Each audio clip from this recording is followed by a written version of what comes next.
Le moulin de Fresquet est implanté sur un parc d'environ 3 hectares, donc, qui est un petit peu sous forme d'un croissant de lune, donc un petit peu en longueur, ce qui nous permet de bénéficier d'environ 1 km de ruisseau entièrement privé, donc c'est vraiment très agréable, mais qui est aussi un gros entretien, puisqu'il faut entretenir les berges, il faut nettoyer souvent le fond du ruisseau.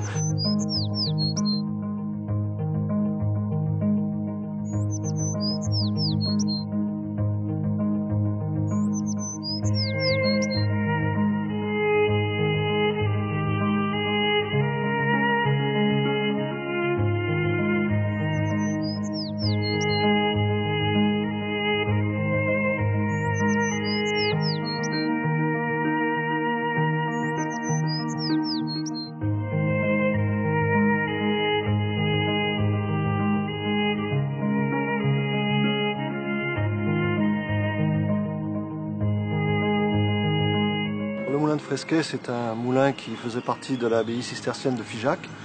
Donc les moines cisterciens exploitaient de la farine grâce au blé de la région. Il y avait des moulins à peu près tous les 800 mètres sur le petit cours d'eau qui s'appelle l'Alzou et qui va donc se perdre à Rocamadour. Donc ce moulin a été longtemps exploité par les moines et ensuite à la Révolution, donc il a été exploité par des particuliers. Et ensuite il est devenu, après l'apparition des grandes minoteries, une ferme simplement, et puis ensuite il est tombé complètement en désuétude. Il y a 3 parties essentielles. Donc la partie la plus ancienne qui se trouve sur l'eau, donc sur le ruisseau, qui a été construite sous Charles VI au XIVe siècle, donc il y a 600 ans. Et la partie centrale où il y a 3 niveaux, et là on a commencé à avoir une cheminée, et les propriétaires, les meuniers, donc pouvaient dormir avec leur famille sur place, alors qu'avant c'était qu'un outil de travail, on faisait la farine et le soir on allait se coucher et on n'en parlait plus, c'était qu'un outil. Et finalement, la mi-19e, sous Napoléon III, il y a encore eu des extensions sur des bases anciennes, mais enfin, qui avaient disparu. Donc il y a eu des extensions pour faire un ensemble plutôt agricole, vous voyez, plutôt à l'agriculture, puisque la minoterie commençait à décliner. Voilà, donc on a vu l'apparition d'étables, de pigeonniers, différentes pièces pour les animaux. Et donc le meunier, sa famille et les animaux pouvaient vivre à partir du 19e siècle.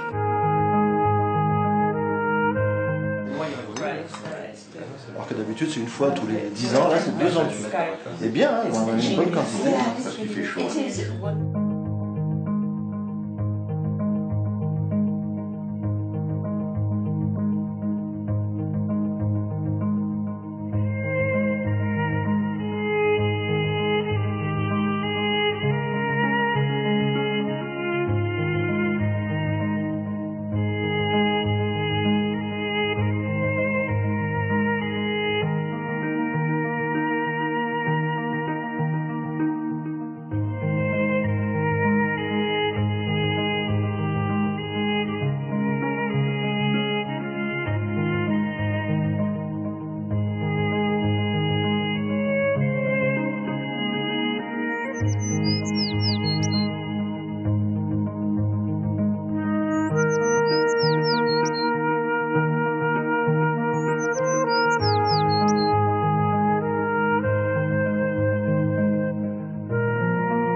Voilà, vous avez donc la salle à manger du petit déjeuner.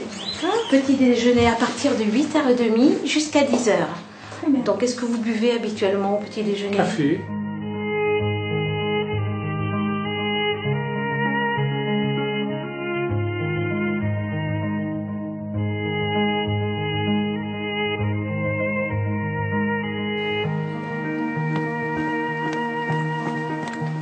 Alors nous sommes dans une des dépendances du moulin qui abritait à l'époque un pigeonnier, qui abritait également une petite chapelle qui malheureusement a disparu au cours du temps. Elle abritait également un petit coin où on a trouvé une étable avec certainement la place pour la vache ou l'âne du meunier. Donc ça c'est très amusant. Dans cette maison, donc, on a essayé de conserver le maximum d'éléments architecturaux. Vous pouvez voir également des vitraux et une fenêtre à meneaux. Et elle abrite la suite Fénelon, personnage local que nous avons pu visiter et qui était vraiment quelqu'un de très connu dans la région. Hein.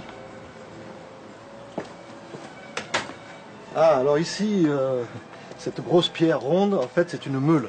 C'est une meule qui servait donc à broyer le blé pour faire de la farine. Nous l'avons sortie de la chambre des meules, que vous pourrez peut-être voir, et c'est une pierre quand même qui pèse 1200 kg, hein, plus d'une tonne. Alors ici, c'est en fait la porte du moulin à l'époque, hein, donc, qui a été construit sous Charles VI, donc il y a 600 ans, au XIVe siècle. Et à l'époque, il n'y avait que le petit moulin qui était un outil de travail. Hein. On ne pouvait pas y habiter, le meunier avec sa famille n'y habitait pas, il n'y a pas de cheminée. Ils faisaient leur farine et le soir ils rentraient chez eux et c'était terminé. On mettait les sacs au premier étage pour les mettre à l'abri de l'humidité, c'était terminé. Et cette partie-là n'était pas encore construite, elle n'a été construite qu'au XVIIIe siècle. Alors, la décoration de la chambre des meules s'inspire évidemment largement de la meunerie et des systèmes de roues, puisque partout sur les murs vous pouvez voir des tableaux représentant des moulins avec des roues à aubes. Chose qui n'existe pratiquement pas dans le sud-ouest de la France, puisque c'est plutôt dans le nord qu'on trouve ce système. Et ici, c'est plutôt des conduites forcées avec turbine horizontale. Ici, vous avez un muret, une espèce de banquette en pierre, qui courait tout le long du moulin, de façon à pouvoir faire rouler les meules, qui étaient très lourdes, qui faisaient plus d'une tonne, de manière à ne jamais les laisser à plat. Car si elles tombaient à plat, on ne pouvait plus les relever. Donc on les faisait rouler comme ça, tout le long du moulin, notamment quand il fallait les réparer, les retailler, puisque une meule s'usait également. Hein. Nous avons le bief qui est un canal en fait d'amener d'eau pour faire fonctionner les meules. Bien sûr, c'était des turbines horizontales. Et en aval, on appelle ça un canal de fuite. Voilà. Donc la meurtrière est du XIVe siècle. Et voilà le canal de fuite.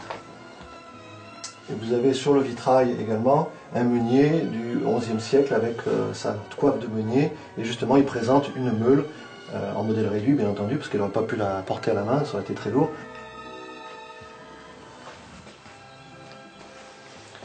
Alors ici nous sommes dans le salon de la suite Fénelon. Fénelon est un personnage local qui est né à Sainte-Mondane, pas très loin d'ici, en 1651.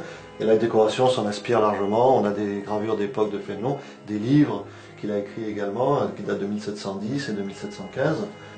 Donc là ici vous avez des tapisseries fin 18e et certaines aussi début 19e siècle, qui étaient en fait des sortes de rideaux à l'époque, qui servaient de portières ou chatières, qui laissaient passer donc éventuellement les animaux sans pour autant laisser passer le froid et le vent. Donc c'était finalement des rideaux à l'époque. Hein.